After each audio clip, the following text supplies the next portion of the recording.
welcome everyone to this discussion on Ukraine. It's very gratifying that so many showed up and so many more signed up for the Zoom session. The number of registrants on Zoom is about 240. I don't know any idea if even half of them showed up, but we're really delighted that there's this level of interest, and obviously the war deserves it. So we're just very happy to be able to bring you this conversation. For those of you who don't know me, I'm Michael Oppenheimer. I teach international relations and futures at this place, which is the Center for Global Affairs within the School of Professional Studies at NYU. We're a master's degree program. We've been around for almost 20 years, 8 concentrations, 3 specializations, a multitude of public meetings, of which this is an example. Also consulting practicums. I run one on counterterrorism for the UN. Many of us run our own practicums in our own disciplines. It's a pretty exciting place. You are either physically or virtually on East 12th Street in the middle of Manhattan. So you know, this will be a talk by Volodymyr Dubovyk, then a conversation between the two of us, and then questions from you here in the room and also those of you on Zoom. I'm very, very pleased to have Volodymyr here. He's a brilliant guy. I heard him speak at a conference or a small conference, a small group discussion. We started exchanging emails. Turns out we both thought we had pretty good ideas about Ukraine. Yeah. And so this just kind of logically evolved from that email-based relationship. Volodymyr is in this country now as a visiting professor at Fletcher School at Tufts, but he is also associate professor and director of the Center for International Studies at the University of Odessa. He's had many positions, research and policy related, at the Wilson Center, at the Kennan Institute, et cetera, et cetera, et cetera. The bio is fuller on the invitation that you accepted, so please refer to that. His particular expertise is in U.S.-Ukraine relations, international security, including Black Sea security, and Ukraine foreign policy. The format's simple, as I mentioned earlier.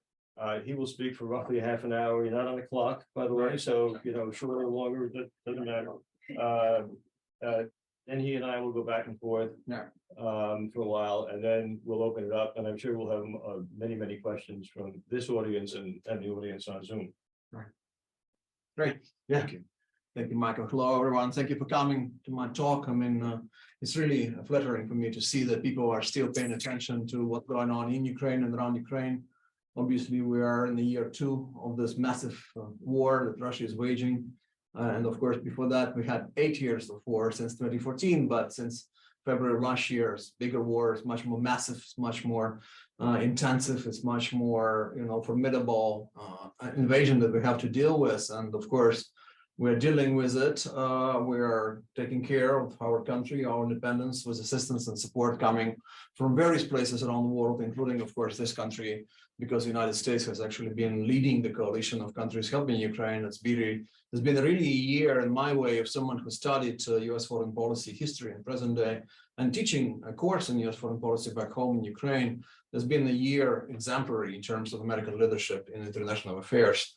But thank you, Michael. Yes, indeed, this event is very much impromptu, ad hoc, I would say, because indeed I did a talk for Council of Foreign Relations, and Michael was one of those who listened, and then we got in touch, and you know, here I am. And I was actually here at New York University giving a talk in November last year, but that was for Jordan Center for Russian Studies. But now it's different division, you know, so I'm learning more about this university, great university in New York, in a great city. And what a great city, what a great weather. I mean, I had a nice walk, and I'm seeing the spring in New York, and I'm hoping that there'll be a nice spring in Ukraine too. The spring full of successes for Ukrainian military and full of failures, more failures for Russian military. And that's what we're hopeful for in Ukraine. Can we be sure that that's exactly what's going to happen in the coming months, 2 remaining spring months and then over summer? No, of course not, because this war is very much unpredictable, unforeseeable. It's hard to foresee. It's hard to predict what's going to happen next. So every time someone actually tells you, I'm going to tell you exactly what's going to happen next in the war, stop listening, stop watching, stop reading, because no one really knows. I mean, there are so many variables, there are so many unknowns, and they in such a complicated interplay. So you don't really know. You can only guess, and you can have many guesses and many scenarios, and they can actually, none of them would be fully, completely, 100% materialized or actually implemented, but we'll see. So what we're having right now, of course, is Russia trying to still get more land in Ukraine, primarily in Donbass, unsuccessfully now for many months.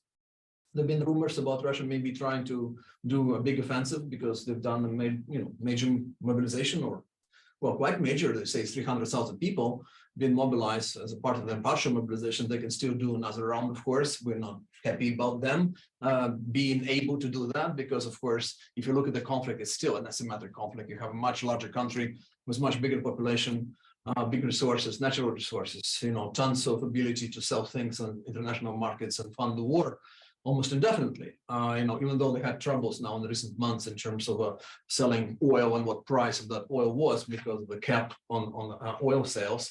But still, they had pretty much a lot of money comparing to Ukraine, who's, and our economy is, of course, in ruins because of their war. So we are fully dependent on many ways on international assistance, including not just weapon supply, but helping Ukrainian economy to stay afloat because people need to have their pensions on time, some of their salaries on time, and so on. So the Russians tried to launch an offensive, we think. For those of you who are following closely, you're probably familiar with names like Bakhmut and Avdiivka and some others, and that's Marinka. That's where they're trying to actually push the front line for many, many months at the great expense and at the price of great losses on the Russian side. I mean, of course, there are also quite substantial losses on the Ukrainian side, but most experts, it's very non-transparent. You don't really know how many people are dying on both sides. There are some estimates, but most people say that Russians, of course, are losing much more than Ukrainians do, including some rumors, quite substantiated, I think, by some experts in the field, that it's got probably a ratio of like 1 to 5, or maybe 1 to 7. That's why, when Ukrainians are losing a lot of people, maybe, 100 people a day, that's a lot of people, but then, it's a war of attrition. If Russia's losing in the same day 500 or 700 people, it's kind of a war that we don't like, don't get me wrong, in Ukraine, but we can live with that for a while, because the enemy is losing more people. So it looks like more and more like war of attrition. And of course, in the longer term, in the longer run, it's going to be benefiting maybe Russia because of factors I mentioned already, because they have all these resources and they have the staying power. I mean, if Ukrainians displayed tremendous resilience in the last year, that many of us, even us Ukrainians, been surprised that we're actually capable of that. Not just military, but entire society, all layers, all walks of life, frankly, from government to the people cleaning the streets, the firemen and everyone else, the physicians and mailmen, So, but the Russians also pretty much, persistent in terms of their attempt. I mean, their initial failures did not produce them, did not force them to withdraw from Ukraine. On the contrary, Mr. Putin is doubling down. So whatever hopes we had last year that maybe after initial failures and having to retreat in certain places in Ukraine, maybe Putin would withdraw from Ukraine or maybe actually ask for peace. We don't see it. So basically, Russia doesn't have any peace plan, any peace proposal. Their peace proposal is for Ukraine to accept the current land grabs that Russia has in Ukraine, which is completely unacceptable to Ukraine, of course, because that's not what we can sign up to for many reasons. Like why Ukraine cannot actually agree to the ceasefire today, for many reasons. First of all, if you do a ceasefire, there's no way to know that Russians would not violate their, commitment. They've done it many times. They actually signed tons of agreements with Ukraine over the years, guaranteeing our territorial integrity. So they violated many of them, including with the Budapest Memorandum, but many, many, many more. So second thing, if they do a ceasefire, maybe they would actually use it as an operational pause, as they say, and regroup and maybe get more people mobilized, maybe get their hands on weapons They're running out of them right now, but maybe they can use a pause and find those weapons, produce them in Russia despite the sanctions. They're still producing some weapons, or maybe find them in some places, else, like North Korea, like Iran, like maybe China, like we're hearing in the last few weeks. So with those forces and being regrouped and refreshed and reformed, reshaped along the front line, they can continue pushing deeper into Ukraine. So that would not be in our interest. I mean, we're basically looking for some kind of a defeat of Russia that would really be incapacitating for them in terms of them not being able to continue with aggression, at least for the foreseeable future. So don't get me wrong again, what we're seeking, and I think the international coalition of countries supporting Ukraine is quite reasonable in trying to achieve that objective, is not to defeat Russia in the sense like you defeat Russia, destroy Russia, or, you destabilize Russia, you have like victory parade of Ukrainian troops in the Red Square in Moscow. No, we don't need that. We only need to actually take away their ability to continue to wage this aggressive war against Ukraine. So basically see them running out of gas entirely, completely, at least for the coming year or two or several, when we can actually also, use the breather and maybe get more assistance coming from other countries. And, even with weapons supply, for instance, there are big problems now with supplying Ukraine with enough weapons because no one was planning here in the West, including this country, which is, of course, a superpower, including military superpower. In particular, no one was planning and no one had enough weapons for the war of this scale, this size. So right now, of course, many of the military production cycles are working 24/7. There are many more orders being put in place. I mean, it's not making anyone happy in this country who was sitting more or less on this left kind of pacifist flank of the political spectrum. I understand that, I get that, but I think also a lot of people on the other flank, the opposite flank also in this country are not happy, as you can see, with some people in the Congress, in the House, for instance, not happy about this, indefinite commitment to Ukraine, which costs money, which actually endangers and carries with it a risk of escalation. Because of course, yes, if Russia is losing, if Putin is losing, he's not the kind of guy who would go, quietly. So therefore, he might actually escalate. He might actually be feeling like he's cornered, like he doesn't have any exit, to save a face, to actually, he might do some crazy things, and people thought and talked in the recent months about maybe him using weapons of mass destruction. And by the way, it's not just nuclear, it's also bacteriological, biological, chemical. Russia has tons of those. So, but then most people came to the conclusion that probably he wouldn't do it for a number of reasons. Like one of those reasons, like if he does use several, tactical nuclear weapons on Ukrainian troops, it wouldn't stop the war. He wouldn't win the war. The Ukrainian troops would still keep pushing. But what it would do, it would actually jeopardize his international standing even more so. So many countries which are now neutral, maybe sympathetic to Russia, would be they would be forced to condemn him in many ways, and he doesn't want to lose this connection. He doesn't want someone from Beijing or Delhi or other places to actually say, Mr. Putin, what you've done is completely insane. We can't stand with you, a pariah now. So, and not to mention that apparently there is a plan of maybe a conventional strike by NATO forces against Russian troops in Ukraine if Russia uses nuclear weapons. Of course, such plan wouldn't be publicized, but we understand that there is a plan, and that would be very dangerous for everyone, of course, because Ukraine is already a battleground. But for Russia and everyone in the West, everyone in NATO, including this country, that would be a dangerous situation. But let's hope we don't get there. So Ukraine, in its own meantime, in our own time, we are also planning for offensive for a long time now, and we are getting our troops ready. We are actually training our troops outside of Ukraine. Many thousands of Ukrainian military have been scattered around places like Germany, England, here in US, many other places, training with new weapons that have been provided. And that includes not just tanks. Actually, tanks are not coming soon enough. Specifically, Abrams from this country, they're not going to be in Ukraine anytime soon. German-produced tanks, Leopards, kind of coming in, but very, very, very slowly. But there is a lot of armored carried vehicles. There is a lot of artillery, many other things. Still, HIMARS is still in Ukraine, so we're getting those missiles for this multiple launch rocket systems. So with all of that, Ukraine will try its best to liberate more land, and we can do it, I think, because the last year we did it.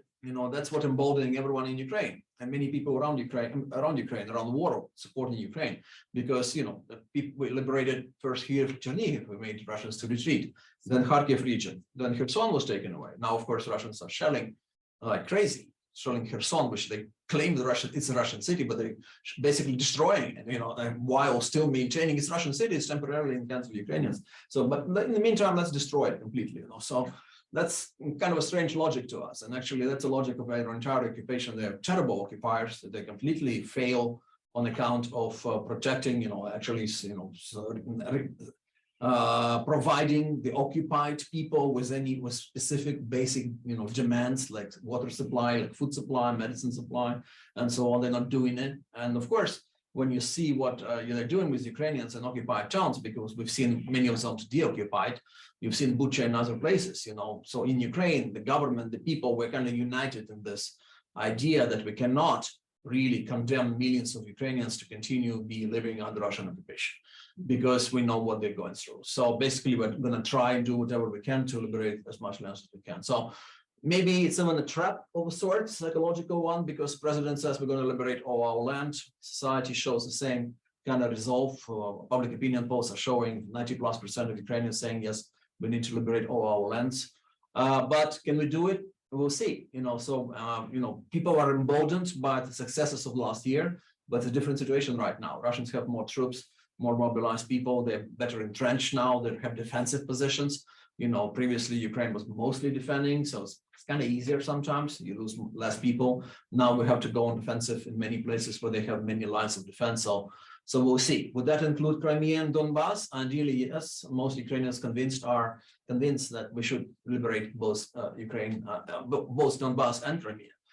No exceptions being made. And actually, it's quite possibly, if you look at the map now, that you might be able to liberate Crimea even better and sooner than Donbass, frankly, because Donbass, after all, has a long border with Russia, so they can supply everything they need for their troops there. Crimea, if Ukrainian troops are successful getting to Melitopol and then Mariupol and cutting this land bridge between Donbass and Crimea is going to be a difficult situation in terms of supply. I mean, of course, they're really entrenched in Crimea. They have tons of troops there, and they have everything. They have strategic bombers, they have navy, they have everything they have in Crimea. But still, in terms of them being able to resupply them with fresh armaments and munition, not only they are running out of it anyway, but to get them to Crimea would be quite a trick for them. There was a reason why in 1954 Mr. Khrushchev decided that Crimea should be part of not Russian Socialist Federation Republic, but for Ukrainian Socialist Republic, because it's just attached to Ukraine. You get everything. You have main roads, you have electricity coming in, you have water coming in. That basically doesn't have any connection, to Russia. So there was a reason, and purely administrative at that point of time. But now it became a bigger geopolitical issue.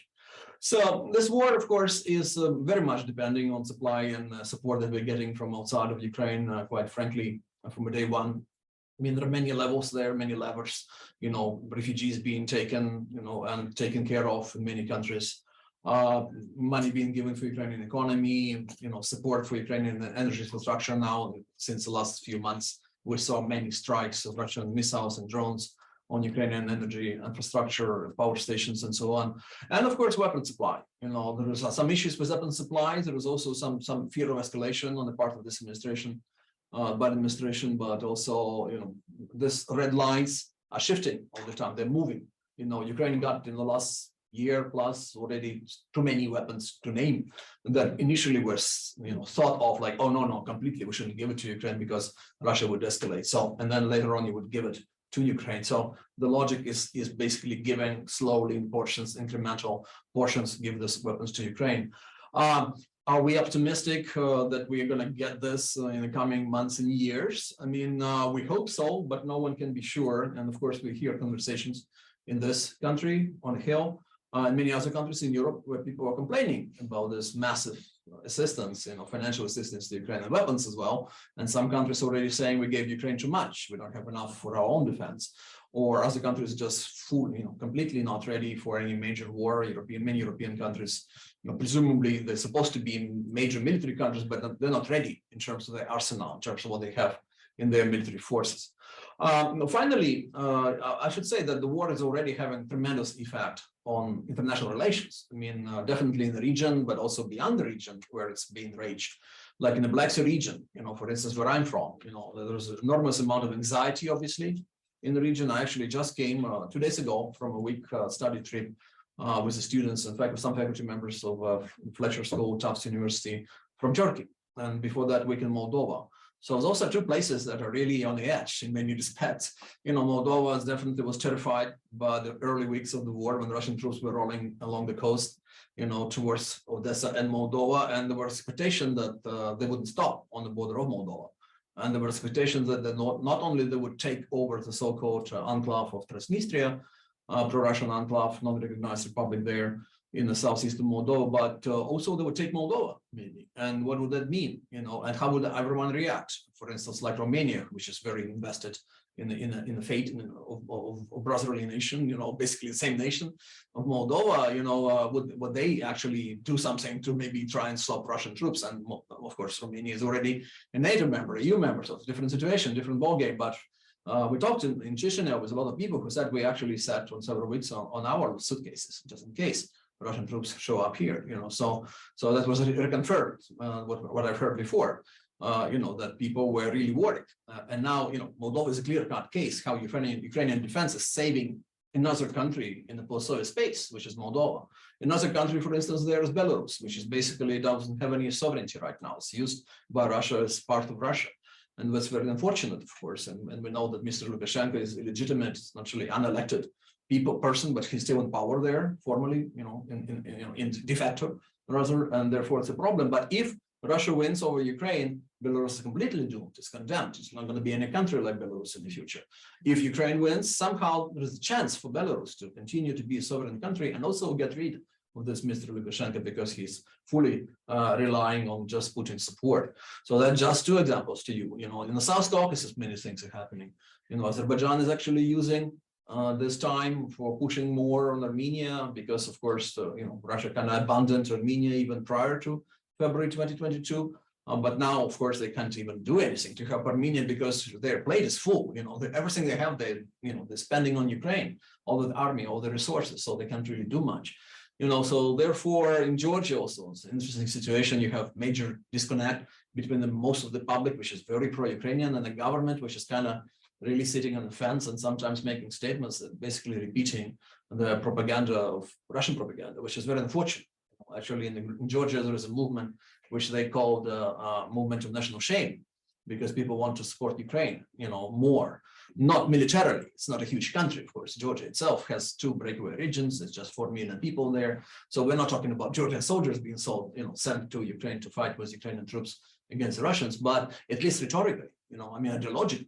2008, in August 2008, when Russia attacked Georgia, Ukrainian President Mr. Yushchenko and some others jumped on the blade right away. They came to Tbilisi, they spoke at the massive demonstration in central square of Tbilisi, supporting the Georgian struggle for their independence and freedom.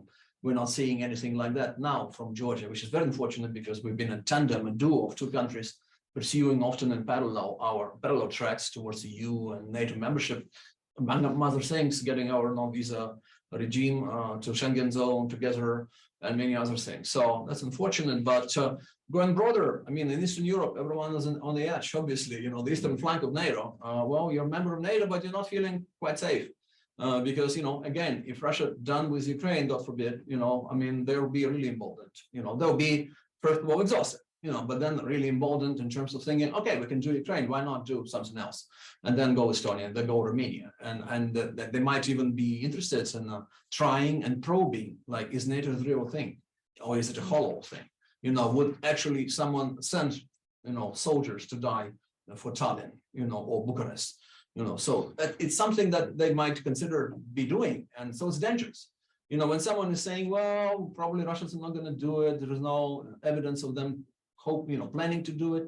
I would tell, if you look at the history of the recent 15 years, think again, because in 2008, before August 2008, people said, of course, Russia is going to support South Ossetia and Abkhazia, but no way they're going to go with their troops into the rest of Georgia. And they did.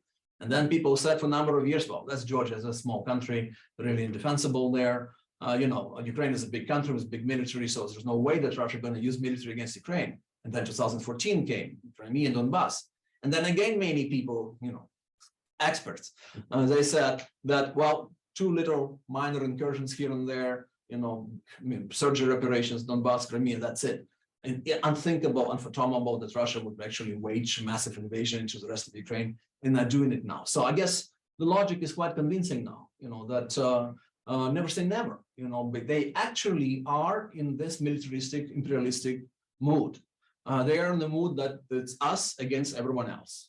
It's a dangerous mood. The narrative that Putin is selling to Russian people, I'm seeing a lot of evidence it's working. It's been actually consumed in mass by a lot of Russians, and that's unfortunate. We don't have massive anti-war movement in Russia. So that being said, of course, I'm afraid that they are actually buying this besieged fortress kind of concept and narrative, and they think, oh, well, they are out to destroy our country. So what can we do? Even if we don't like this war, maybe we have to support our president and go and fight in Ukraine, because Ukraine is a battleground. We're fighting against NATO, so not just about Ukraine.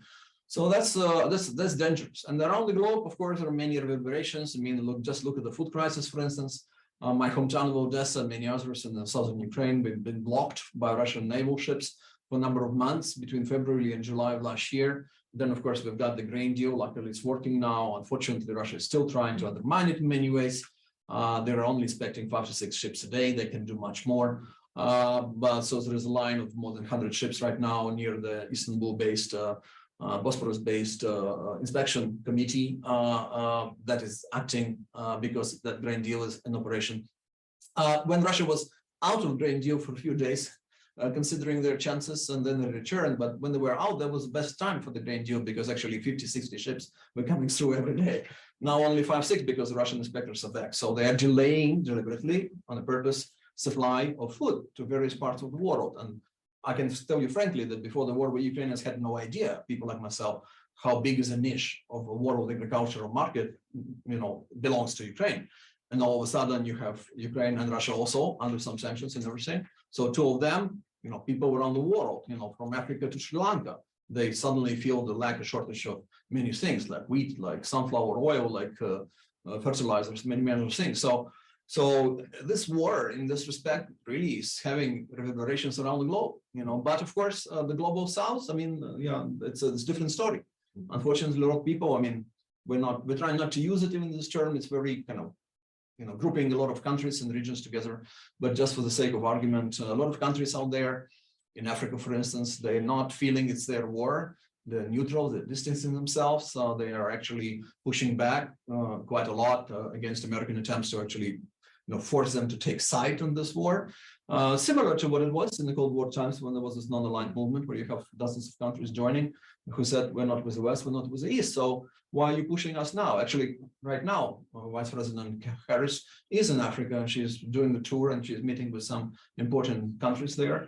I think Kenya, Tanzania, and Zambia, if not mistaken. So, and Secretary Blinken, I think, been twice in the last year in Europe, in Africa, if not more. So, but yeah, there is also this inertia of the Cold War times when everyone saw the West as a bad imperialistic wolf, and Moscow is actually some kind of a liberator or defender of oppressed peoples.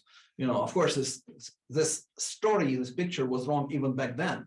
And now it's even more so because Russia is waging this terrible imperialistic war against Ukraine. But people are still consuming a lot of this information. So unfortunately, yeah, there is a lot of misunderstanding, or maybe lack of interest, or maybe lack of desire, willingness to take a stronger position on the war in many countries around the world. So basically, most of the pro-Ukrainian support is concentrated in Europe and Northern America, but also in the South Pacific, by the way, where Australia, New Zealand, and further north, South Korea, Japan take strong position. The International Ukraine Defense Contact Group actually has 50 countries or more. They're meeting every month, more or less, and then they're providing some assistance to Ukraine. Of course, not every country in this list of 50 countries give tons of assistance, but they give some. Some give more, some give less. So it's very important for Ukrainians. And of course, Ukrainians have shown that we can actually learn how to use the weaponry given to us quite quickly, and actually use them in a very creative way. And of course, also the way Ukrainians fight is much more progressive. Also, by the way, a lot of people say, and I think it's a good argument to make, valid one, that also thanks to the training over this 8 years that Americans and others had with Ukrainian military. So Ukrainians, for soldiers on the ground, they're making independent, creative decisions, tactical decisions on the ground that Russia's military is not making, because they still have this mindset of Second World War, when you have this marshal or general, on the top, and he knows better, but what do I know if I'm here? So I'm waiting for the command. There's no command, I'm lost. I don't know what to do. So there's a lot of differences there. Why explaining just in terms of military situation, one army against another, why Ukraine is still hanging in there. And I hope there will be still hanging in there in coming months. And actually, I hope that Ukraine will be able to recapture initiative and launch an offensive. Of course, it's going to cost more lives, but there is no alternative. Like I said, the ceasefire is not good for us. I mean, ceasefire is an invitation for Russia to do more harm to Ukraine. Ceasefire is not enforceable. Ceasefire is probably a way to freezing down the conflict, like it was for 8 years in Donbass, but now it's a bigger land grab by Russia. And we think that we shouldn't be agreeing to this because it's not fair. And we think we have a chance, we have a shot at least at improving situation, improving our negotiation position. Because basically what two sides are doing right now, we are trying to get to better negotiation position by the time when both sides are kind of exhausted and they actually sit down at the table like this and start talking about, okay, how the peace gonna look like. Thank you. Well, thank you. That was brilliant, and you answered almost all my pre-thought. No, I'm sure you can come up with some more. Very frustrating. But this idea of the scenario that you've depicted, of Ukraine succeeding during the spring-summer offensive and pushing Russian troops back in Donbass and around Crimea. I mean, there's a kind of a perverse logic operating that the closer you get to your ambitions, the more nervous the West gets about risk, and the more likely the West is to start restraining its weapons and possibly financial support to Ukraine. I mean, does at some point Zelensky recognize that he's at that moment where he actually has to sit down with the Russians and start talking about this, or does he go for broke? Yeah, well, his situation is very difficult. His dilemma, he says, facing this impossible dilemma, frankly. On the one hand, he's a very popular leader of Ukraine right now, and internationally, he's basically a rock star, right? But why? Because he's a wartime leader. He's presiding over this war effort. He's making the statements from day one. He's the guy who said, "I'm not looking for a right. I'm looking for ammunition." That explains his charisma and everything, his skills of professional actor, and being in a good use in this respect. But he's a great communicator, great, kind of PR person who feels the audience really well. When he talks and asks you for your support, it's often just difficult to say no to this guy. So yeah, but on the other hand, there are of course those limitations that you mentioned. So he understands that he's not stupid. He understands the situation on the ground. That the enemy is very strong still. So he is anticipating that moment when we probably cannot go forward with our offensive. And that will be a difficult moment for him, kind of a trap, because of course the moment when he would have to sit down and actually agree to some Ukrainian lands maybe being out of our control, maybe temporarily, to be liberated later, that would immediately create a backlash in the country.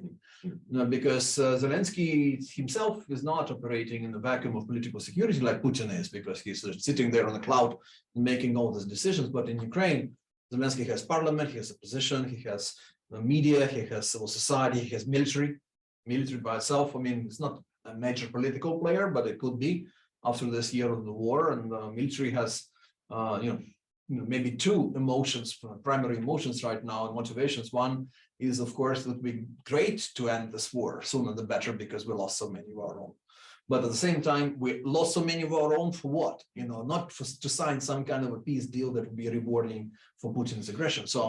So therefore, there'll be tremendous pressure on Zelensky. How is he gonna deal with it? How is he gonna cope with it? I don't know. I hope that we would actually be able to liberate as much land as we can. So there will be very little left outside of our control by the time when maybe we have to sit down. If you're the West, it's also, I think it wouldn't make much sense to actually stop giving assistance to Ukraine if Ukrainians would be on roll. Actually, our experience of the last year is showing us that the most support and euphoria in the West actually about supporting Ukraine has been around times when Ukrainians were liberating, some areas like Kharkiv agreement for offensive, for instance, and people were saying, okay, it's working actually. What we're giving Ukraine is working. So, and most apathic people have been when we had the trench warfare, war of attrition for months in Ukraine, it's not moving. And people are saying we're giving them all these weapons and the money, but they're not liberating any land. They're not moving. And on the contrary, Russians are trying to grab more land. So if Ukraine is capable in the coming months to liberate some more land, that might create a momentum, psychological tool here in the West. Like, okay, let's give them some more weapons. Maybe they can actually get back to their borders and restore their territorial integrity. Are you worried that Putin has cried wolf once too often in terms of using nuclear weapons? I think he did. I think he did. That doesn't mean that he's not going to use it. Maybe, yeah. I mean, no one should actually deny the theoretical possibility of him using them, right? Because he can. He has them, and he's cornered. He might do this. Actually, there's a lot of thinking about Putin's thinking. A lot of people didn't. A lot of people didn't think that he is going to launch this massive invasion. Most of the people who were saying there's going to be no massive invasion and were saying it before February 24th last year were using this logic. He's not stupid. Russia is going to lose in many ways. It's going to cost Russia. It's not going to bring any major advantages or benefits to Russia. What he's thinking, of course, he's not going. He's a rational player.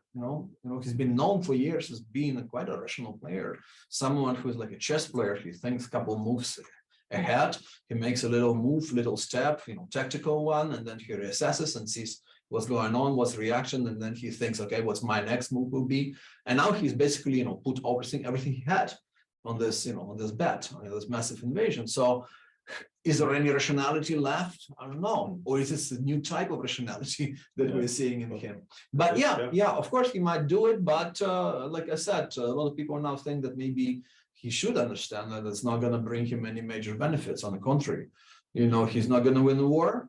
He's going to be actually damaging relations with a lot of countries, including, Beijing and Delhi and others, who actually publicly on the record told him not to do it, and finally, there might be some military reaction, maybe conventional strike, who knows, by many NATO countries against Russian troops. And Russian generals know that, NATO forces are capable of actually obliterating Russian troops in Ukraine. And what's going to happen to the invasion then? If Russia completely out of troops all of a sudden because of that strike in Ukraine. It's going to be dangerous territory, like I said. Let's not go there. I think he's probably thinking, if not about his own personal survival, then about his, regime survival. Maybe it's not the same thing. Maybe it is in his eyes. I don't know. But if any rationality is left in him, he wouldn't do it. But nothing is impossible. On Putin. Broadly two explanations for why he did what he did.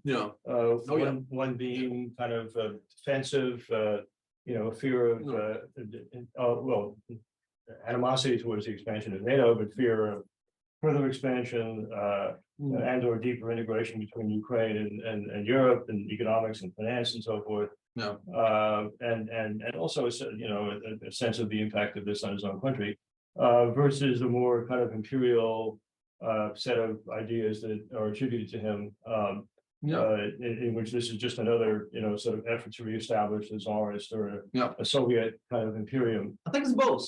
Yeah, I think it's really both, because you can easily marry those two. Because he says, for instance, we don't like Ukraine slipping away from our sphere of influence, going closer and getting cozy with the West, EU, NATO, and US. That's exactly also a reflection of imperialistic thinking. Like, okay, we need Ukraine under our control because Ukraine is very important for our great power project. Because even historically, I can actually tell you, or maybe remind people in the room, that Russia wasn't called Russia and it wasn't an empire until it actually grabbed half of Ukraine in the second half of 17th century. So there is no mistake that after it actually kind of incorporated eastern part of Ukraine, or like 1/3 of eastern Ukraine, in that period of time, that Peter the Great, who is a role model for Putin, actually in many respects, that he actually announced himself an emperor, and Moscow state was not Moscow state anymore, but Russian Empire. So there's not accident. So therefore, Russia is really needing Ukraine much more than Belarus or Baltics or Georgia or any other place, or Moldova for that matter. Ukraine is very important for their great power project, so he needs it. So when he says it out loud on so many occasions, there's no such thing as Ukraine, it's artificial creation. There is no such as Ukrainian people, it's just some kind of, broken kind of Russian people, something like that. He actually means it. And he's also thinking in terms of what was happening in the world affairs maybe centuries ago. Because apparently he actually said to some leaders in Eastern Europe, you had some regions of Ukraine under your control. Would you be okay if we grab the rest of Ukraine and you actually get back those regions? You know, he talked to Hungarians, he talked to Poles about it. So that's how he is thinking. He is thinking along the line of Ukrainian history for many centuries, like, okay, Russia controls most of Ukraine, and then maybe Western Ukraine is not ours. So, so unfortunately, that's how he thinks, and therefore defensive, yeah, in terms of like, okay, he lost Eastern Europe, he didn't like it, but now losing Ukraine, that's clearly, you know, crossing his red lines. And of course, he likes symbolism. You know, last year he's been turning 70. He would like to give himself a nice little gift. And also last year was the 100th anniversary of creation of Soviet Union.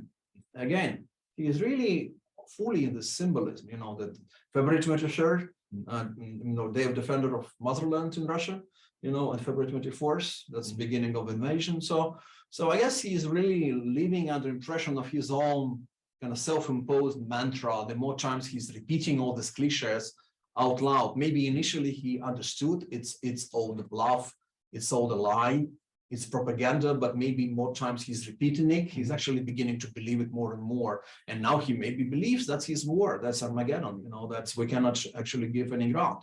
You know, it's us against them. You know, if we show any weakness, you know, there'll be no Russia. So unfortunately, I think he is in this end of days, you know, situation psychologically.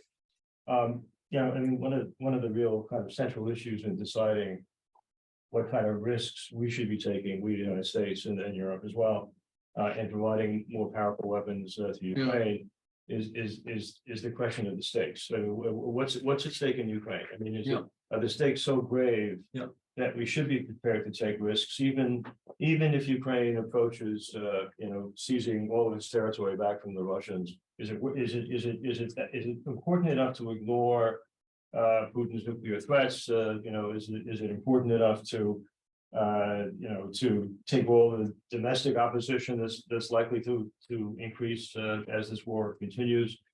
What's is this a pivotal event in world politics?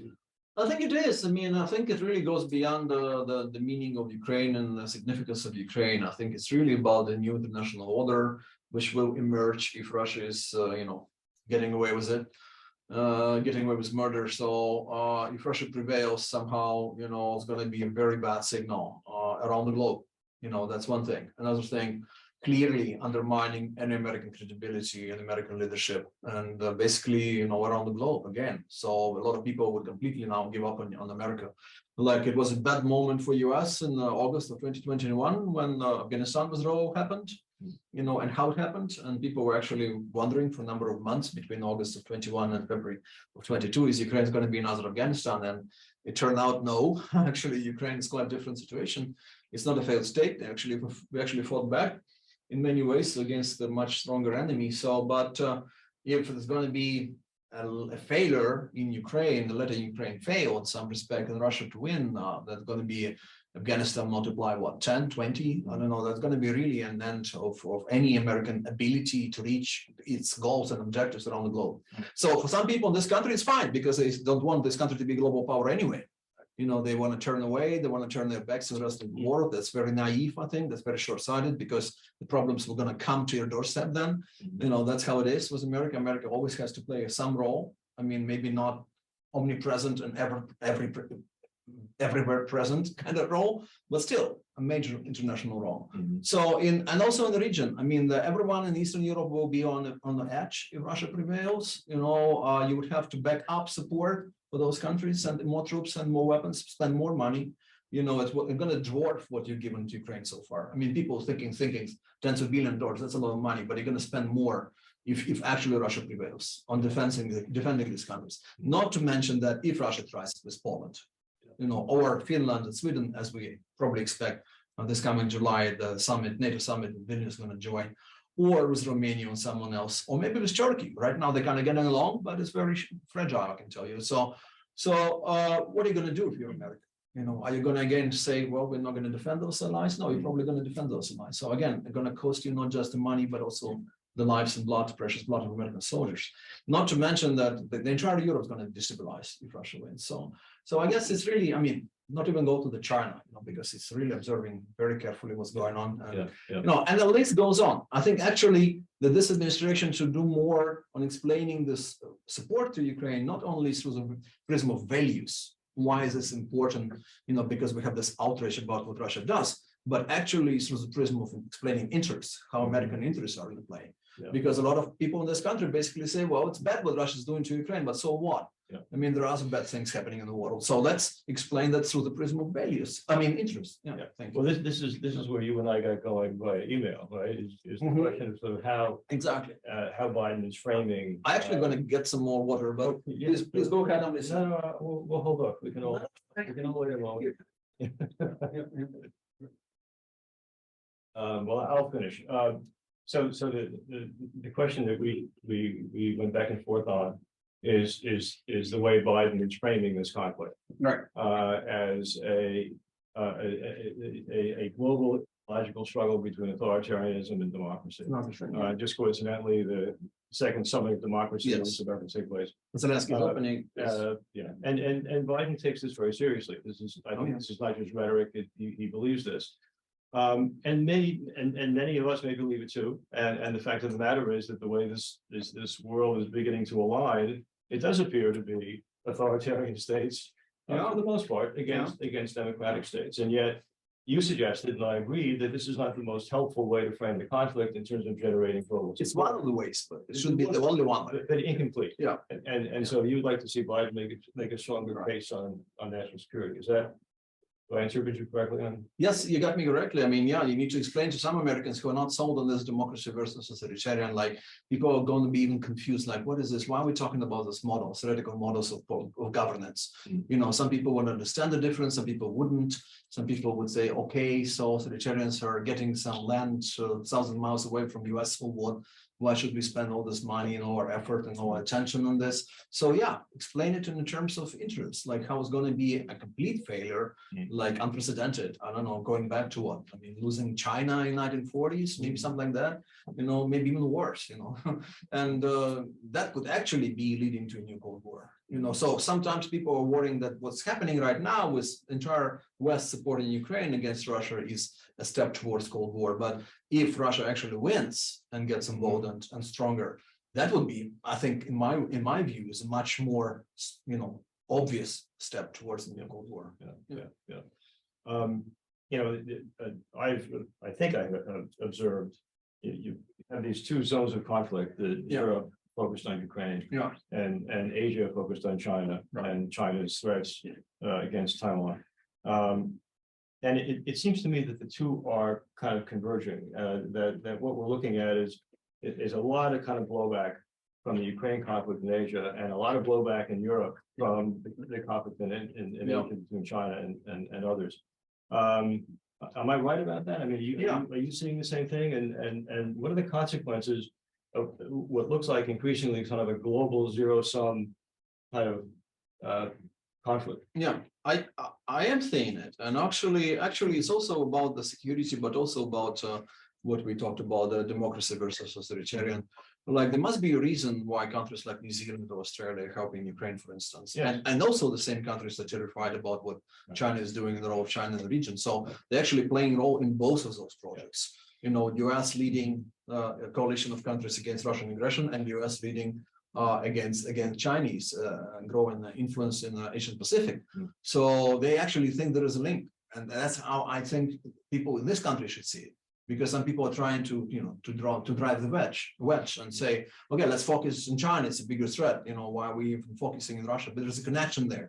There are allies. There is a reason Mr. Xi, or Xi, what's the right way to pronounce it? I mean, he spent 3 days in Moscow. It's unprecedented. Actually, we're now learning that he probably denied many Russian requests. He's not given them as much as they hoped for. The rumors have it, but we'll see eventually if that's true or not. That kind of analysis that he's kind of telling Putin, I'm with you rhetorically, propaganda-wise, like I've been for the year.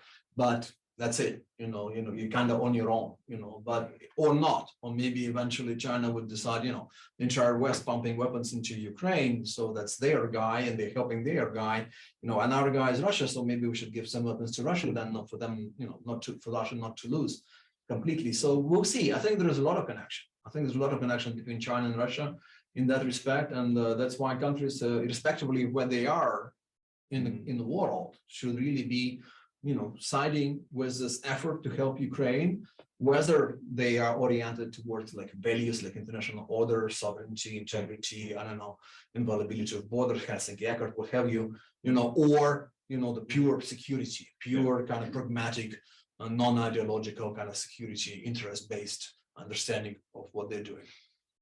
Good. So I have one more question. Okay. And then we'll open it up. Yeah. How do you deter this sort of behavior in the future? Yeah. I mean, the obvious answer is you win the war. Yeah. There will be those who argue that you've already done Russia sufficient damage at this point, Yeah. that it's already deterred. I think so. And the Charlie Kupchan has made that argument. Both of them, Cliff and Charlie. Sorry. Both of them, Cliff and Charlie. Yeah. Yeah. So the question is, so how do you deter it? Yeah. And what about war crimes accusation tribunal to sort of really put this on the spotlight? So basically several questions. I mean, at least two. First, I think you can actually deter it by actually weakening Russia and giving them a lesson, teaching them a lesson, the Russians and others, that actually if the other countries that believe in certain values and share certain interests get their act together, they can actually do that, because Putin didn't expect them to be able to do that, and they did just that. Actually, after first year of the war, on the contrary, the pro-Ukraine coalition even got more active and more intensified in terms of looking what we can do for Ukraine. By that time, Putin thought that maybe this last winter would be the end of it, this coalition. On the contrary, there was maybe even less of the cracks in coalition than you had before the winter. So you basically try to weaken Russia to, what like Secretary Austin said last spring, and actually White House walked back his comments, but they made a lot of sense. Yeah. Our objective is weakening Russia to the extent that it ceases to be a threat to Russia, to Ukraine and other countries in the region. That's exactly what you can do. So you're not talking about destroying Russia, you're not talking about attacking Russia or humiliating Russia, but destroying, weakening their ability, and taking away their ability to bite.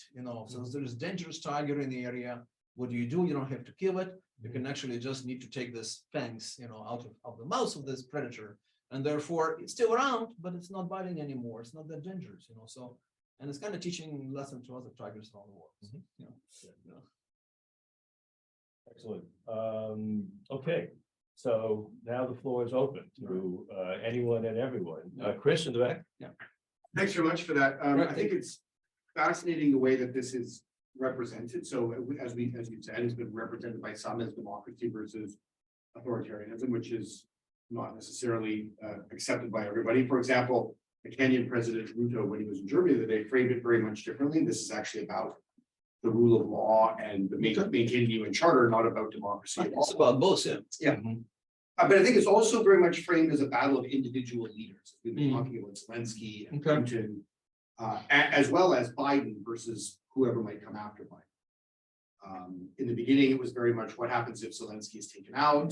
There's been a lot of hope about what might happen in a post-Putin Russia. And here again, this notion of if Biden were to, this was to last longer than Biden's administration, would we see something different out of the DeSantis or Trump administration? If we take those personalities out of this, then we frame it differently. Do you see this operating differently? Does a post-Zelensky Ukraine have a different stake in the game? Given, as you said, some of this now has become so difficult for the individual leaders to back down or accept. Putin can't accept defeat. Either can Zelensky. Could we see this differently if different players were around for, or however that might happen? Okay, great question. Thank you, Chris.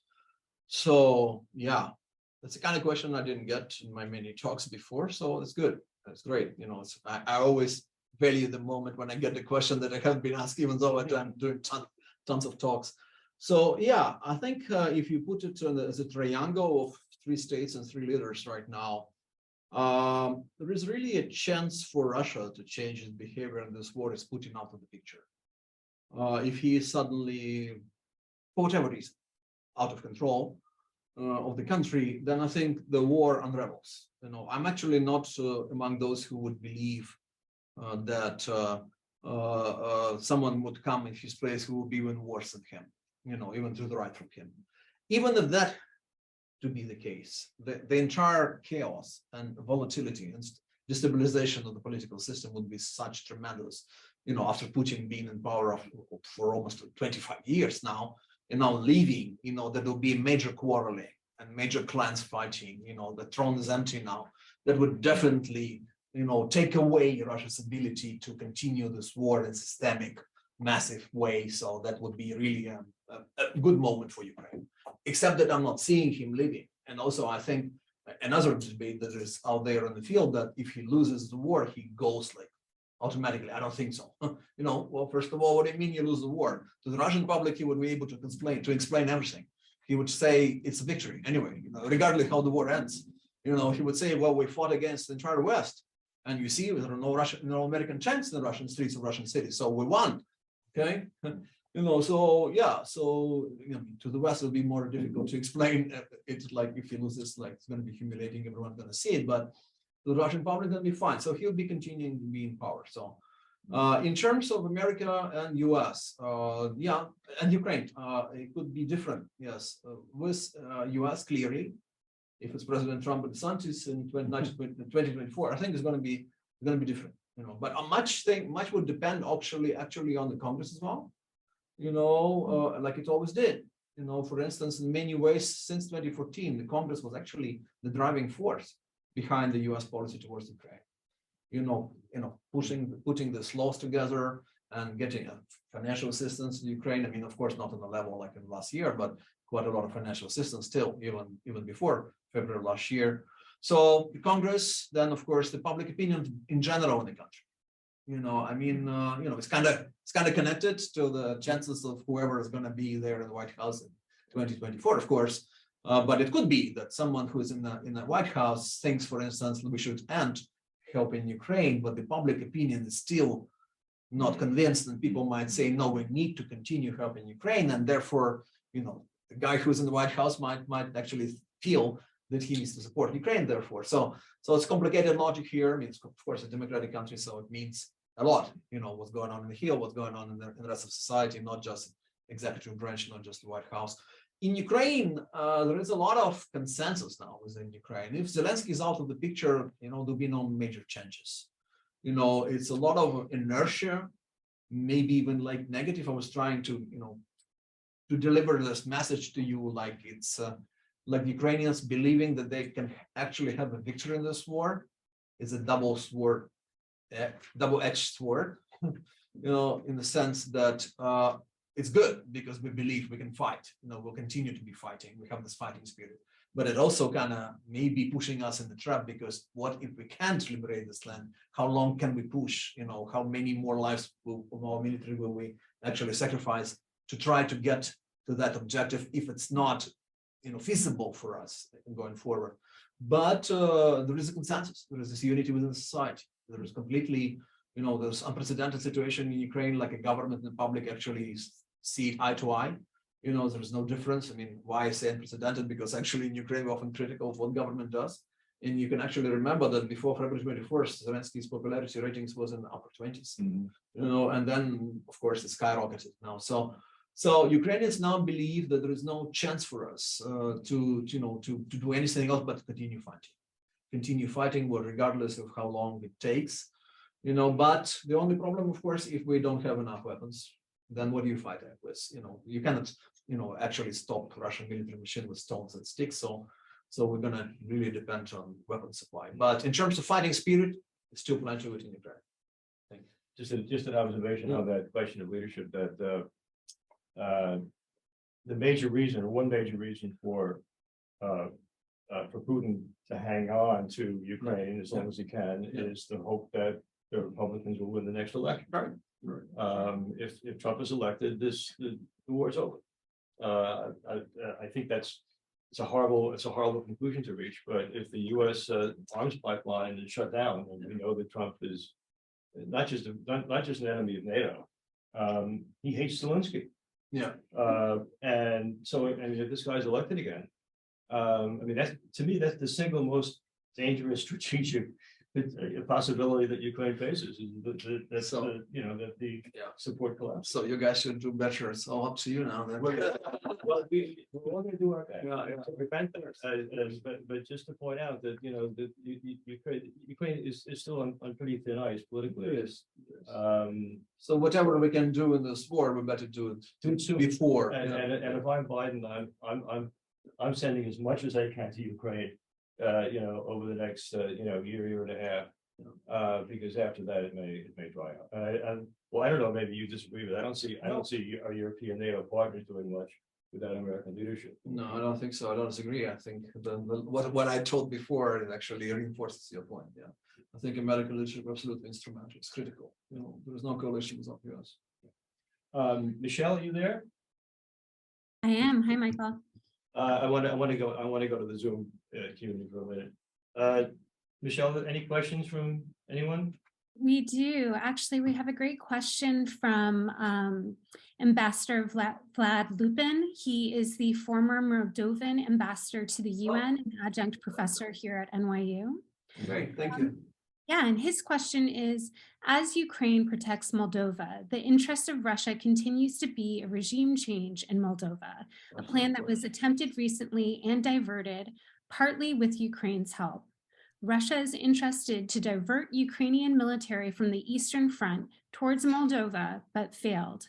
What do you think Ukraine can do non-militarily in cooperation with Moldova to stabilize that part of the region now that Ukraine is caught up in the war, or what is the role of the EU and USA in this respect?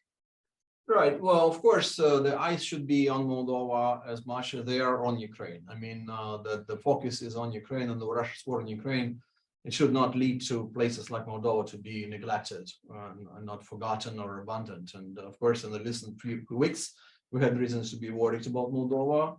In fact, I think many of those worries and fears were actually exaggerated. And my recent week in Chisinau meeting with a lot of people across the board, think tanks, universities, diplomats, American diplomats in town, you know, already reinforces this point that maybe, you know, actually the government and the President Sandu and the current government are firmly in place. The opposition lack power and money and numbers to actually do any serious destabilization. The security service is doing a really good job, and law enforcement in terms of dealing with this provocateurs and other agents that are trying to come into Moldova to destabilize the country. There is also a good dialogue, I think, going on with the US and the EU, as always, with Moldova, what we can do to help. For instance, there is money coming to Moldova for defense purposes, like radars and other things.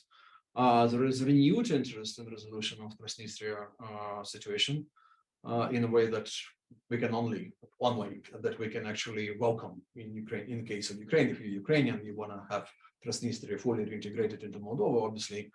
So there is a renewed interest. And what I'm hearing also that people in Transnistria, actually, many of them are tired of being completely depending on Russia and then being in this gray zone and, you know, in many security and so on. So I think it's going to be actually this war, if it's won by Ukraine somehow. I mean, of course, it's all about definition. What do you mean win or loss? So, but if Russia is prevented from actually winning this war, then there will be actually a very serious chance going forward for the resolution of Transnistrian conflict, which is long, which is 30 years old. You know, so, and also there's a lot of cooperation there on the border. Right now, the border is much tighter than it ever been. You know, it's always been tons of smuggling, of course. Unfortunately, a lot of people in my hometown, you know, Odessa, in the Odessa region, made fortunes on actually contraband and smuggling people things through Transnistria and so on. Right now, it's much better than ever been. You know, I mean, obviously, there are probably still some problems there, but much less than it used to be. And there's a lot of cooperation in the energy field as well. You know, actually, in terms of electric energy, but other things.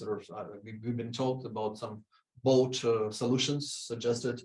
You know, designed to help Moldova with supply of oil and gas and relieve them from their overly dependence on Russian energy supply. So I think there is actually this kind of wake-up call with this massive demonstrations clearly paid from Moscow. and organized from Moscow and pro-Moscow agents, openly pro-Moscow agents and political spectrum of Moldova. They actually been a helpful wake-up call in the sense of like, okay, so we need to help Moldova to deal with this situation. And now we will have a military exercises, by the way, also with American troops and Romanian troops are coming to Moldova to exercise with Moldovan troops. Obviously, Moldova doesn't have a major big army, but to deal with whatever local domestic security threats, they can deal with it if they help. Thank you. Anne-Marie, did you want? Yeah. Yes, sure. Thank you so much for your presentation. Two questions. One is regarding the proximate causes of the invasion in February last year. Right. Is there anything to the discussion around the impact of Zelensky's anti-corruption efforts on affecting Russian interests as triggering at that particular moment the invasion? Just wondering whether there's any meat to that story from your point of view. Second question. Can we do one by one? Yes. Okay, thanks, sir. Yeah. I'm recently struggling with remembering more than one question. Yeah, second. So I think in the short run, in the tactical situation of those months around February 24th, it wasn't probably the major reason for Putin to actually launch an invasion. But over a longer period of time, it definitely was, because he was terrified of the situation if Ukraine, what if Ukraine actually cleans itself, and gets its acts together and defeats corruption or eradicates corruption, almost defeats, eradicates corruption, and actually moves forward with reforms and gets better economy. And it's already attracted a lot of Russians as a free country. Ever since the first Maidan, the first revolution, Orange Revolution, 2004, many Russians were coming to Ukraine and to Kiev, and they were calling it freedom vacations. They were coming to the city, they were watching TV, different channels, exposing or espousing different views, and they were like, oh my God, that's still possible. So, and going to the street and talking to different people and getting different opinions. So that kind of message to Russia was really always dangerous. And of course, the color revolutions, that's the terrifying things, the words, color revolutions, to Putin. Whether he actually believed that West definitely stands behind them or not, it's another matter. We can discuss it. Clearly, he was under impression that the protest movement in 2011 in Bolotnaya Square was organized, single-handedly with this vicious Hillary Clinton person. So that motivated him to do certain things in 2016. But anyhow, of course, any movement by a major country in also a space like Ukraine, which is so closely watched by Russians in the right direction, fighting corruption, proceeding with reforms, improving standing of living, getting cozy with, European Union, which triggered Russian aggression in many ways. The Euromaidan, the Revolution of Dignity, 2014. Ukraine was doing what? Not getting into NATO, just signing association agreement with EU. That was enough in itself for Putin to actually launch an aggression. That's how he doesn't want to lose Ukraine, even on this kind of a free trade association with the European Union. So it's not even NATO, it's not even security, it's not even missiles coming to Ukraine or something like that. So yeah, in that respect, in the longer term, he was definitely, it's one of the major reasons for him to launch an aggression. Like, if we let Ukraine develop slowly along these lines, then it's going to be so much progress eventually. And they're going to get closer to the West, and they're going to get their military better with training and better weapons. So if we're not doing it now, in 5 to 10 years, that will be less asymmetry in this conflict. We cannot prevail. They actually, as we can see with the Western assistance, they can prevail even now. Ukraine with this Western assistance, was actually cutting into this asymmetry. But yeah, so I think it was one of the major concerns. Yeah. Love to go deeper on that. But the second question is about, I know it's not really always helpful to think about counterfactuals, although of course that Michael's stock and trade is counterfactuals. And but 2008, when Russia went as far as Gori in Georgia, I remember I used to work at the UN with the Security Council, and there was only one individual on the council who absolutely freaked out, and it was Karen Pierce, the ambassador for the UK, and she said, "This is the beginning of the end. We have got to do something. This is outrageous. This is the sign of what's coming." And no one would listen to her. It was quite extraordinary. Yes. So I'm just feeling like, what do you feel like, were there points where the international community could have stood up more strongly to stop what was obviously coming? Look, it's great. It's a great question. I mean, I get often to it, and I use it as one of my talking points. I mean, I think not only the West didn't do enough for Georgia back then, but what it did later mattered even more, because what NATO did, they said, okay, Russia, it's no big deal that you attack Georgia. What we currently need right now is a northern distribution network pass into Afghanistan, because our southern route via Pakistan was in trouble. So let's work on this. That matters to us much more than the future fate of little country of Georgia. That was absolutely cynical, pragmatic, cynical. We see what happened after all with Afghanistan, after all this 20 years there, and what the Obama administration did, of course, was reset policies, which was, I think, from the outset, and I told it on many occasions, to including some people, my colleagues, who've been among the architects of reset policies, that it's a very short-sighted, naive policy. And they were often upset and say, like, well, you're Ukrainians, you're warmongers, you're always like Russophobes and stuff.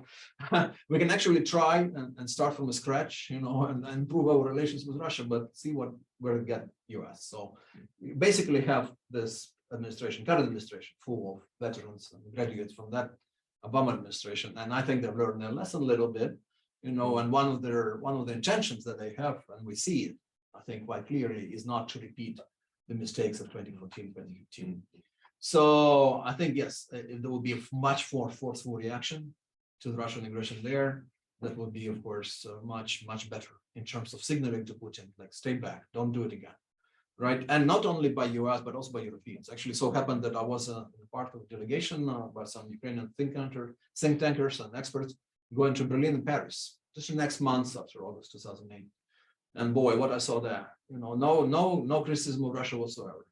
Basically blaming it on Saakashvili, what an ill-tempered personality he has, how he got the bait from Russia, how we should have known better, how we told him hundreds of times, don't do it, don't try to liberate, Skhinvali region of South Ossetia and so on. And he did this, so basically that's how it was. And I was really surprised, because I was hoping that August 2008 would be a wake-up call, a watershed moment, but it wasn't.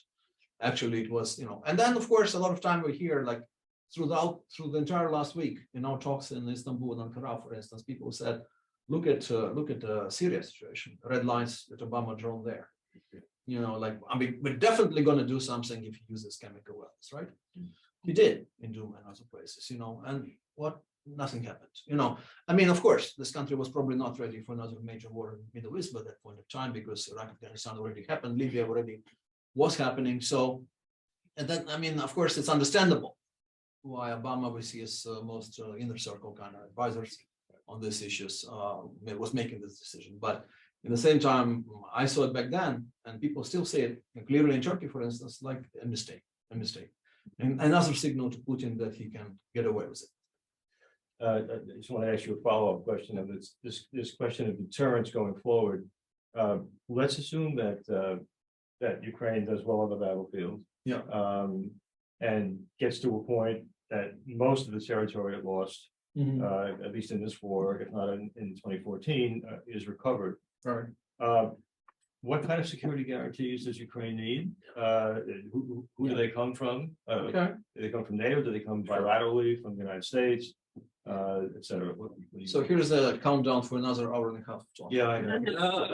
You have 5 minutes. Right, that's all right. I'll do it even quicker. Yeah, actually, it's emerging as a major question out there. And like I was a couple of weeks ago in Washington, D.C., and I did like 7 talks, and most think tanks there requested specifically this topic. So the people are already interested, like, okay, what's next? How can what lessons can we draw from this situation? How can we improve Ukraine's preparedness? Because obviously, despite Ukraine fighting back heroically, Ukraine wasn't ready for February 24th, 2022 in many ways. So it was to some extent, but it was quite ready. So therefore, there are many options, and maybe they're overlapping to some extent. One is not to forget entirely, completely about the NATO membership in the future. No one in Ukraine is naive enough to understand that, to expect that we'll be given membership like anytime soon, but not forget about it, because ideally going forward, strategically in the longer term, thinking about it, that will be a best solution for Ukraine. And also, I think for NATO to have such a major, battle capable ally there, on the eastern flank of NATO would be a really major change. Because for years, actually, in NATO, there was discussion like if Ukraine is invited to NATO, like it would be a consumer of security and not provider of security. Now we actually see that Ukraine can be actually providing a lot of security, when a lot of countries on the eastern flank of NATO are fledgling, and there you have Ukraine, and if you work with Ukraine and help them with training and giving them weapons, their army is even stronger. Right. So they're going to be a major defender then of the eastern flank. That wasn't, that's why a lot of countries in Eastern Europe are actually on Ukraine's side. They are outraged by Russian aggression, but they also have their self-interest. They have their own skin in the game. Of course, Ukraine is fighting for us, not just for Ukraine. Yeah. So yeah, and I think that's one option. Another, of course, short of that, it could be an increase and deepen cooperation with NATO, which we're actually having right now. We're having it right now. Mm-hmm. It's some kind of unprecedented cooperation, like NATO plus Ukraine, what have you. It could be when the war is over, for instance, that not entire NATO would be helping Ukraine, but some member states helping Ukraine. That could work, some kind of coalition of willing. I hope it wouldn't undermine the NATO cohesiveness and that. Another thing is, of course, some security guarantees, but there is lack of clarity so far on who can do it, what kind of guarantees, how binding, how committing they can be, because what Ukraine needs is something very serious. Yeah. It's not Budapest Memorandum number 2, of course. It's something similar to Article 5 in the Washington Treaty, Right. maybe even more binding. Yeah. Because even under Article 5, some member states can actually think for a while, like what we're going to give to that country, member of alliance, which is under attack. And some might give more, some might give less, some might give military assistance, some might give financial assistance. What Ukraine needs is even more like, binding, I'm just a little surprised Yeah. that there's a strong preference for Yeah. NATO as opposed to bilateral guarantees. Right. NATO decisions are collective, Right. and that gets That's right. complicated. Good point. You want the Hungarians making decisions about whether, or. No, we don't. Yeah. So. Yeah, but maybe by that time there will be different governments in Hungary, who knows? Yeah, Right. yeah, I mean, there are uncertainties anyway, in any direction. Right. I would trust the US guarantee more than I would a NATO guarantee, but that's just my own. One important element that had to be there is increased military preparedness of Ukraine. So, Right, yeah. So, and that's in a way it's unfortunate because what I mean, because you're going to spend more on defense means less on like healthcare, education, and they are already underfunded. Also, if you turn the country in a militaristic camp, and we might have to do that, it means it could be detrimental for democracy and human rights and curtailing human rights. The longer you have martial law in a country, and it's only natural to have martial law in a country like Ukraine, which is attacked in such a major way, like it is right now. But the longer you have it, the more you have this period of a lot of rights being suspended. A normal mechanism of running the country is being suspended, and therefore this edge that we have, the attractiveness of being a democratic country, maybe imperfect, maybe sometimes a messy democracy, but it's a democracy, Ukraine, with everything you have, with a position, with rotation of power, and so on over many times in our recent history. It's a lot of attractiveness, and that's why a lot of people support Ukraine. We talked about it earlier. But if Ukraine somehow, because of being militarized heavily in the coming years, would lose some of that edge of being transparent, democratic, open society, that would be unfortunate. But that might be the way forward if you're dealing with such a major threat as Russia is. Yeah. Michelle, are you there? I am. Are we allowed to go past 4:30? I believe we have the room until 5 o'clock. Right, good.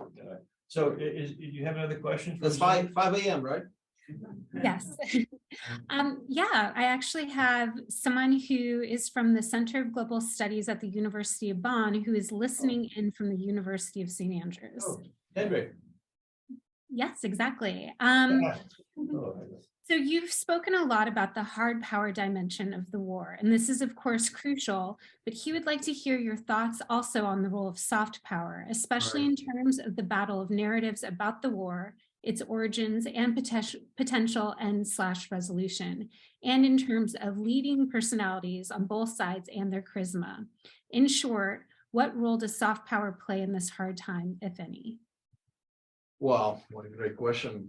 I mean, But also power is huge. I mean, it would be maybe even paradoxical a little bit to say that in the middle of this major hard power confrontation. But soft power is still huge. I mean, what Ukraine is having on its side is this soft power. You know, we talked about democracy, we talked about sovereignty, you know, territorial integrity, international order. I mean, all those things are having something to do with soft power, and Ukraine is having tons of it. And of course, when you have a resilient, vibrant civil society, you know, when you have government which is working under very difficult circumstances, when you have university professors like myself who are continuing to teach online ever since the war, this massive war started, even now, you know, I'm teaching at Tufts, but I'm also teaching for my students back home in Ukraine, in Odessa.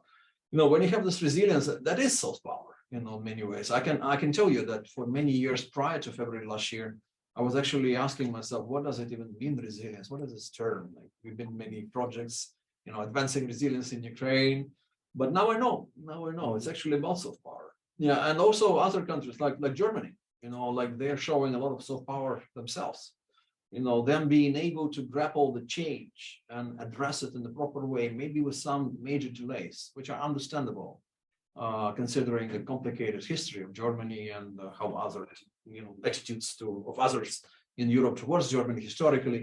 But they are actually doing the right thing, you know, helping Ukraine in many ways, maybe with delays. And if you look at the public opinion, Germany is also mostly on Ukrainian side, hosting refugees, one of those major countries, I mean, beyond Poland, but Germany is actually facing, you know, hosting a lot of Ukrainian refugees and actually giving them a lot of assistance. So that's also soft power.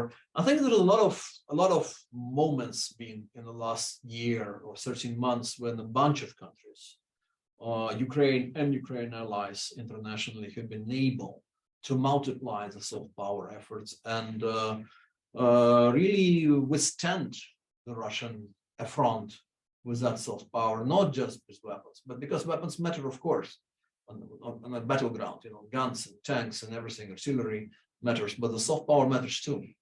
You know, I think that if there is no like truth ultimately on our side, you know, if there's no fairness, no justice on our side, in this fight, it will be much more difficult to wage. I think it's really helping us that we have all this goodness, if you like, on our side, and it's really helping us to fight this war going forward. Thank you. So there was a gentleman back there trying to ask questions for a long time. Sidhu, yes. Thank you very much. And this is picking up on something Chris was saying as well.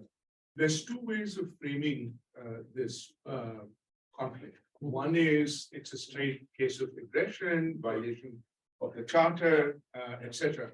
Related to that is also the failure of the European security architecture.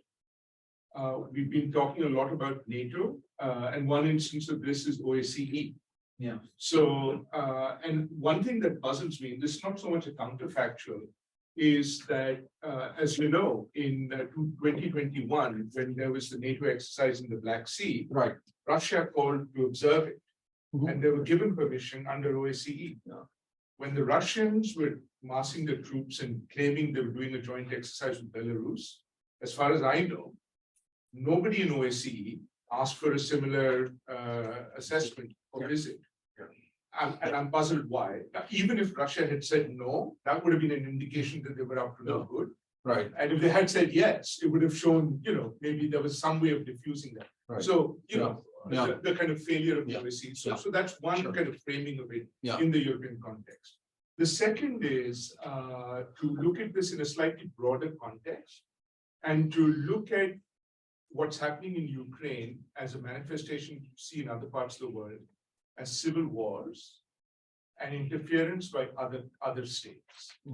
You see this in Syria, which nobody seems to question. You mentioned it just now as well, Yemen, just to give you two examples. If you look at it from that context, you can see both why some countries might sort of say, well, we're seeing this in other parts of the world, Yeah. so why is this any different? Right. And Sure. this then goes to a bigger question than, you know, versus democracy Okay. versus not, Right. and whether we should in fact be, you know, just shut the door on civil wars and let people sort it out without any interference. Yeah. So those are the kind of two Yeah. framings that one can pick up. Sure. I had another question on Zaporizhzhia, but we'll leave Wait, that for another time. sorry, too much. Yeah. Okay. Thank you. Yeah, so on civil war discourse, I mean, of course, in Ukraine, we've always defied this narrative, going back to 2014.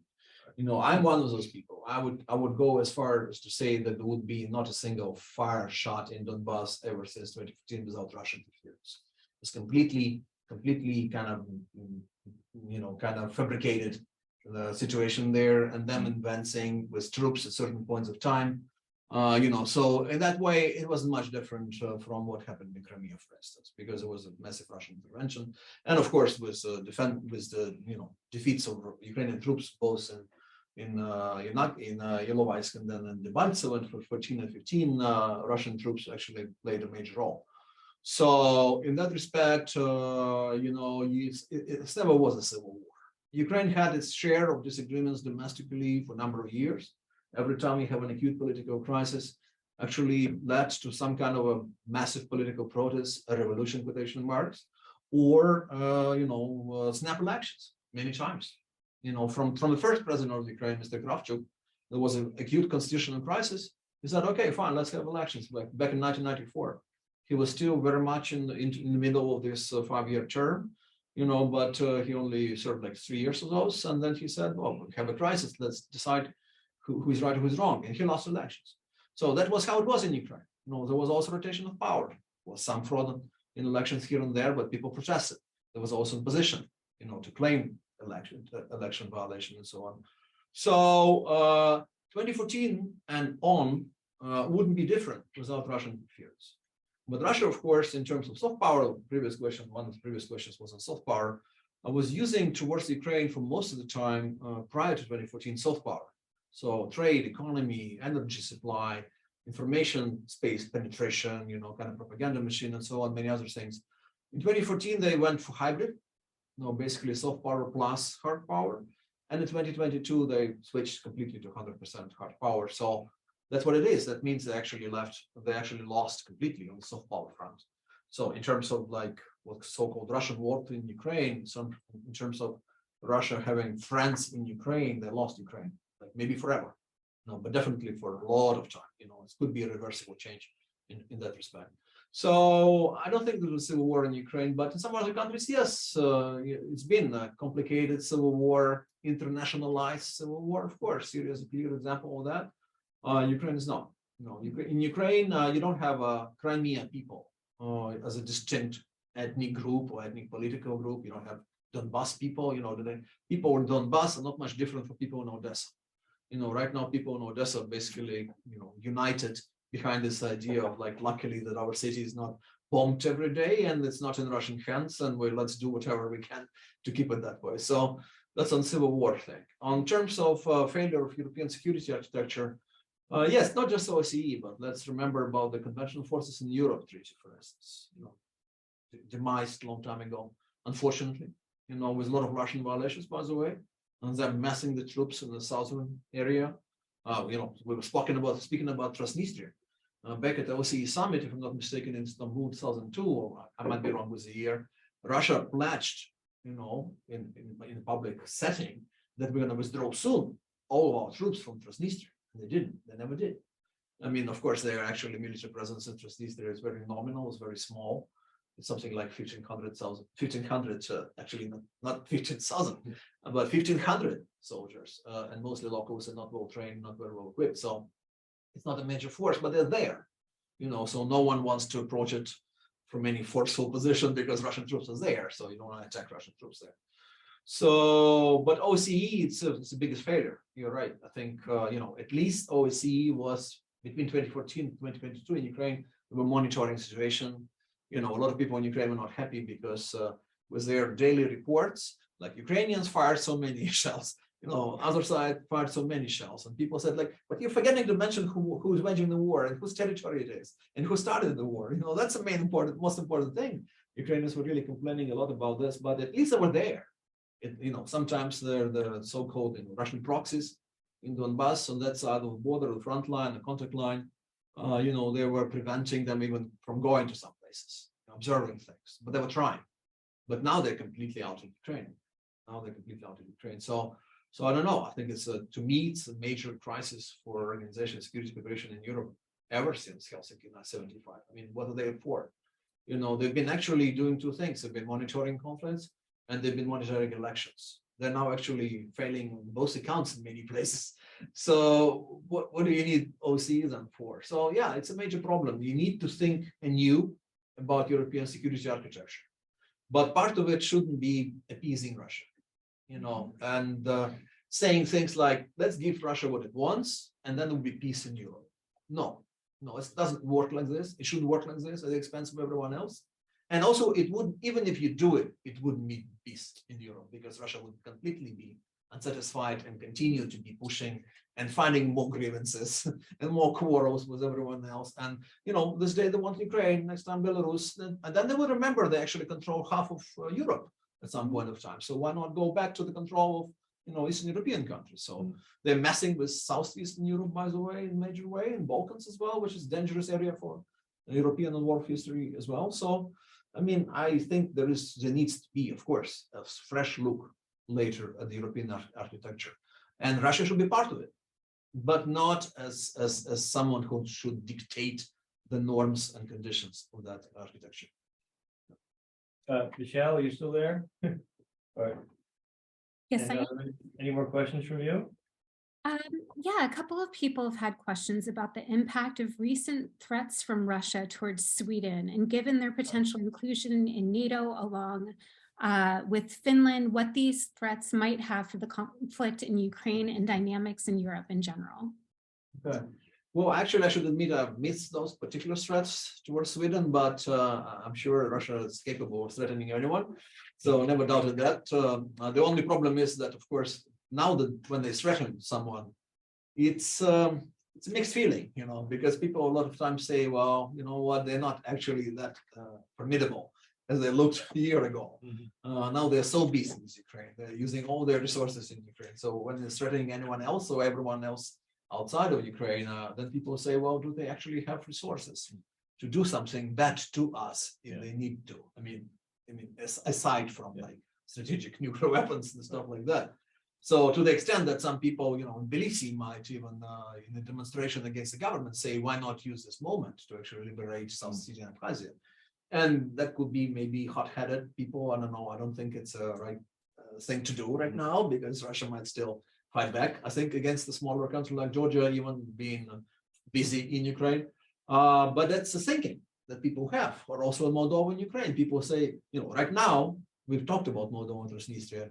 If somehow together, Chisinau and Kiev, with support of like European Union, for instance, decide that we need to move into Transnistria and integrate it forcefully into Moldova, that could easily be done. Russia can't do anything about it. But that's not how we're going to proceed, of course, because there are still people there. You know, people are having certain attitudes. They have the right to be listened to. You know, they've been under Russian propaganda, that's understood, but still, okay, we need to be patient and careful with them. That problem should be resolved one day, but not by force. You know, Moldovan, Romanian, Ukrainian force just moving into Transnistria, using the opportunity and considering that Russia could really reach out to Transnistria right now. You know, so that's what's going on. I mean, and I think I lost the track of the question. What the question was about? Sweden, yeah, of course. So how did they get to Transnistria? So yeah, Sweden. I mean, there is a reason, of course, why this powerful neutral country of Sweden and Finland are now trying to join NATO, and they didn't. You know, oh boy, was it a quick decision after February 24th? After many years of sitting on the fence and discussing within their societies and being 50-50 basically, and a lot of people are unconvinced, and then all of a sudden, like basically overnight, people say, oh yeah, oh god, you know, we need to go to NATO. You know, it's you know, and we're talking about two countries that have been having, first of all, a long history of neutrality, you know, Finlandization, at least since the end of the Second World War, 70 plus years or 80 years. In Sweden, more than 200 years of neutrality, and also investing heavily into their military forces and equipping them with some of the best military equipment you can find in the world. You know, because for instance, Swedish Gripen jets are not really worse than Phantoms, for instance. So, and yet these two countries are deciding that's not enough. You know, what we have is not enough. If there's a direct assault by Russia against us, we couldn't hold. So we need to be part of this NATO arrangement. So I guess it was a major moment there and a wake-up moment, and actually telling you different things about neutrality, about how can you do something if you're neutral, because some people were even yesterday, just recently telling, well, but Ukraine can be neutral. We've tried that. We've tried that. President Yanukovych, for instance, he liked this concept of active neutrality, he called it. What did it lead to? It did lead to Crimea and Donbass in 2014. So I guess the only collective security arrangement which is working out there and actually having its pretty much a second breathing kind of moment is NATO. And therefore, when we in Ukraine understand that we cannot be part of NATO anytime soon, yet we rejoice every time we see decisions within NATO that are aimed at making it stronger, more robust, and better prepared for any kind of aggression, because it helps. It helps to know that, well, they're getting ready. We're kind of fighting outside our war with their support, but It is quite extraordinary how rapidly big countries with lots of history can, experience this kind of sea change. Yeah. The other example is Germany. Right. Do you trust the German kind of pivot towards? I do. I think Germans have ability to make the right choice. I mean, I believe the core of the people in the society there is in the right place, the heart in the right place. They know what's wrong, what's right, what's wrong. What they know what's black and what's white. They can see the massive aggression and violation of human rights and war crimes. They can recognize that even if from their own history many years ago. So, and I think that also they understand now that, well, they're not paying attention to their own defense and security. And of course, for the reason that is known to us, also pretty much self-restraining deliberately. Not to wake any ancient animosities and suspicion about what Germany is doing. But now it's not the time. Now, on the contrary, even countries that suffered from Nazi Germany that many years ago, they are demanding Germany to take more robust and strong position in the field of its defense and security, that's I think understandable, because there's no way but for Germany to be in the center of European life, be it European trade or be it European security. So I think they're slowly, but surely making this turn. This is complicated by many things, like I said, the historical syndrome, this whole concept of culpability of Germany before Russia in the Second World War, which makes many of us enraged in Ukraine, because it wasn't culpability before Russia, because culpability before the people of Soviet Union. Percentage-wise, there were more Ukrainians and Belarusians killed than Russians in the Second World War. So, I have tons of people in my family who were injured or killed.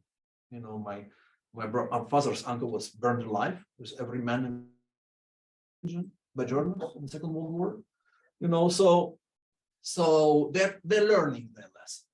They're actually learning their lesson. They're learning their history. There is a big debate in German society, and I think they're capable of making the right thing and the right choice in this situation. My name is Alexei. I lead the research and policy group at the nonprofit Razum for Ukraine. And I was curious, you touched on kind of the unique value of a Ukrainian counteroffensive, in the near future, but also, the incrementalism of Western military aid, provisions to Ukraine. How do we understand, and the Ukrainian government recently, commented that perhaps there aren't enough weapons at this moment to, lead a counteroffensive. How do we understand what is enough? Is the answer just more, or are there some kind of critical puzzle pieces? It's a great question. I mean, I think quite often we just, we demand more because we understand more the better. But it's not enough. Certain things are definitely not enough, like artillery shells. We don't have enough. We understand that. And what can you do? I mean, you're firing, like, if you're Ukrainian military, 5,000 to 6,000 shells a day. It's crazy. As we know now, America is producing up to 15,000 a month. So when you deplete the storages and give everything, even if you give everything you have to Ukraine, it's still not enough for a longer war. So Europeans have even less. So of course, you're trying to accelerate production cycles now in this country. And I'm beginning to wonder if the recent huge job creation numbers in this country is also reflecting maybe that fact. I don't know, I haven't seen the small print details, but apparently, some of those big production facilities for the weapons and arms in this country, they actually they actually require a lot of jobs. For instance, if you're thinking about HIMARS being produced in bigger numbers, it's a big deal for the state of Arkansas, which is not among the most, advanced, states in this country, financially speaking. So I think that we need more weapons for a major offensive. And of course, the more weapons we have, the bigger offensive can be. There is also this understanding that what we have right now, maybe what will be given in coming weeks, is enough maybe for smaller offensive. If we're given more, then we can do a bigger offensive.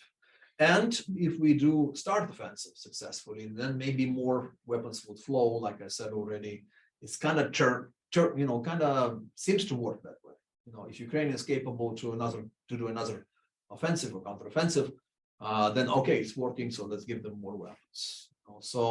But to just continue giving weapons to Ukraine, and given that the situation at the front line is not changing, and a lot of Ukrainians continue to be suffering and the military being dying, it doesn't really make sense to a lot of people in the West. All right. So what's the point?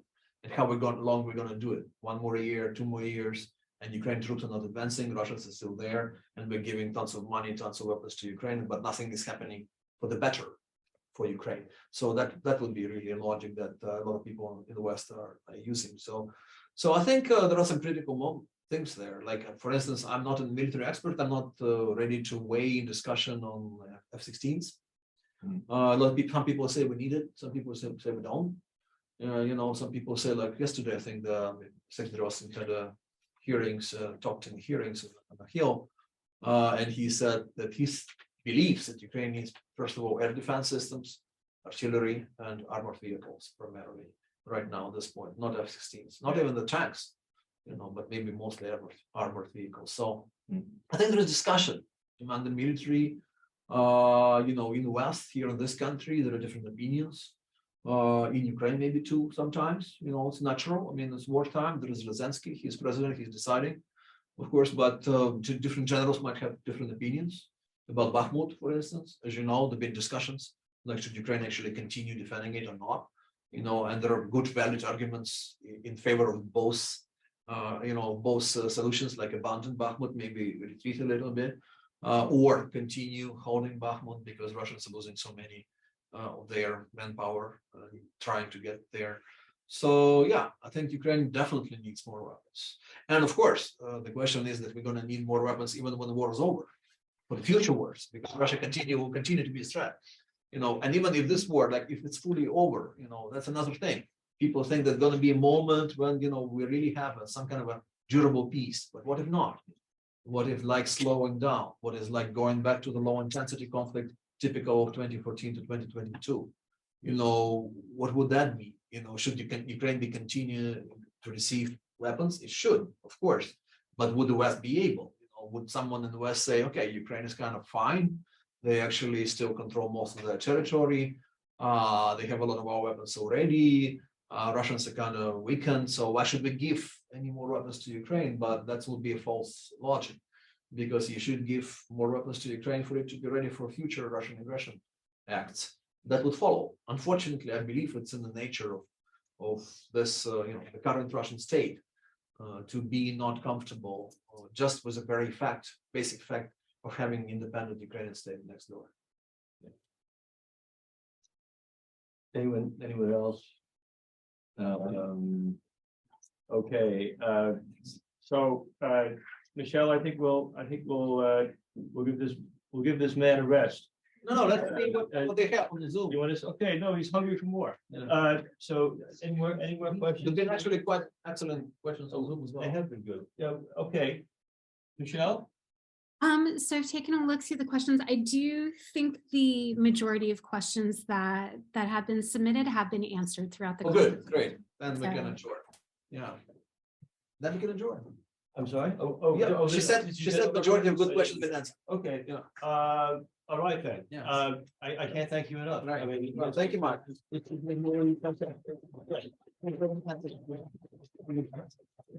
you for coming.